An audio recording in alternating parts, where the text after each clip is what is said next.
आज आषाढी एकादशी आहे. आज हे विशेष उपाय करायचे आहे, ज्यामुळे घरामध्ये सुख, शांती, समाधान तर लाभेलच, बरोबर विष्णू आणि लक्ष्मीचा आशीर्वाद प्राप्त होतो. त्यामुळे हे सोपे आणि साधे उपाय नक्की करा. आणि आर्थिक समस्यांपासून सुटका मिळवण्यासाठी देखील हा खूप सोपा उपाय आहे, ज्यामुळे घरामध्ये पैशाची भरभराट होईल. आर्थिक समस्या दूर करण्यासाठी सर्वात महत्त्वाचा उपाय आहे, नक्की करा. हिंदू धर्मात एकादशी व्रताला सर्वश्रेष्ठ मानले जाते. प्रत्येक महिन्यात 2 वेळा एकादशी येतात. त्यातील एक एकादशी शुक्ल पक्षामध्ये असते, तर दुसरी एकादशी कृष्ण पक्षात असते. आषाढ महिन्याच्या शुक्ल पक्षातील एकादशीला देवशयनी एकादशी असे म्हणतात. चला तर आपण पटकन काही उपाय बघूयात. नमस्कार, मी मोनिका, तुमचे खूप खूप स्वागत आहे. वर्षातील 24 एकादशींपैकी देवशयनी आषाढी एकादशी आणि देवउठणी म्हणजे कार्तिकी एकादशी या 2 एकादशी खूप महत्त्वाच्या मानल्या जातात. तर आज आपण बघूयात देवशयनी एकादशीला करावयाचे महत्त्वाचे उपाय. हिंदू धर्मात देवशयनी एकादशीचे विशेष महत्त्व आहे. या दिवशी हे उपाय केल्याने लक्ष्मी आणि विष्णूंची कृपा प्राप्त होते. देवशयनी एकादशीला म्हणजेच आषाढी एकादशीला दक्षिणावर्ती शंखाने श्री विष्णूंचा जलाभिषेक करावा. यामुळे देवी लक्ष्मी तुमच्यावर प्रसन्न होईल.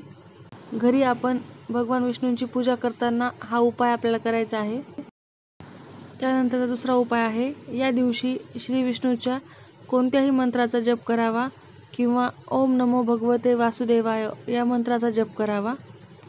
तिसरा उपाय आहे, या दिवशी भगवद्गीतेच्या 15व्या अध्यायाचे पठण करावे. त्यानंतरचा उपाय आहे, एकादशीच्या दिवशी पिंपळाच्या झाडाची पूजा करा. पिंपळाच्या झाडाला पाणी अर्पण करा. त्यानंतरचा उपाय आहे, एकादशी या दिवशी तुळशीची पूजा केल्याने माता लक्ष्मी प्रसन्न होते. या दिवशी सकाळी स्नान करून तुळशीच्या मुळास कच्चे दूध अर्पण करावे.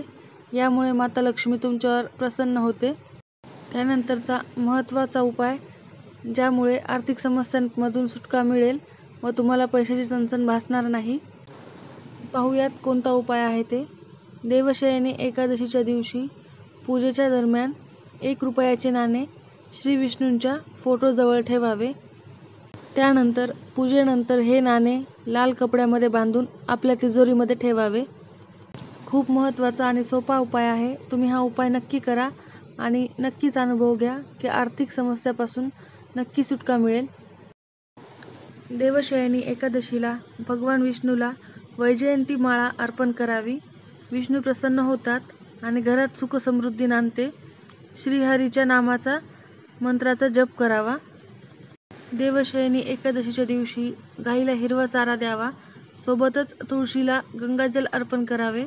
दाम्पत्य जीवनात आनंद मिळेल. देवशयनी एकादशीला श्रीहरी विष्णूला 7 हळकुंड अर्पण करावे. कोणत्याही कामात अडथळे येणार नाहीत. देवशयनी एकादशीला श्री विष्णूंची पूजा करावी. पितांबर अर्पण करावा. आर्थिक समस्या सुटतील.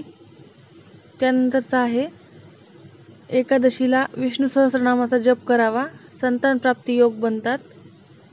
त्यानंतरचा उपाय आहे, देवशयनी एकादशीच्या दिवशी श्री विष्णूंच्या मूर्तीला मुलतानी मातीचा लेप लावावा किंवा चंदनाचा लेप लावावा. व्यक्तिमत्वात बदल होतो. अगदी सोपे, साधे आणि सरळ उपाय आहेत. हे उपाय नक्की करा. नक्कीच तुमच्या आयुष्यात बदल घडेल. आज आषाढी एकादशीला तुम्ही हे उपाय आवर्जून कराच. आषाढी एकादशीच्या खूप खूप शुभेच्छा.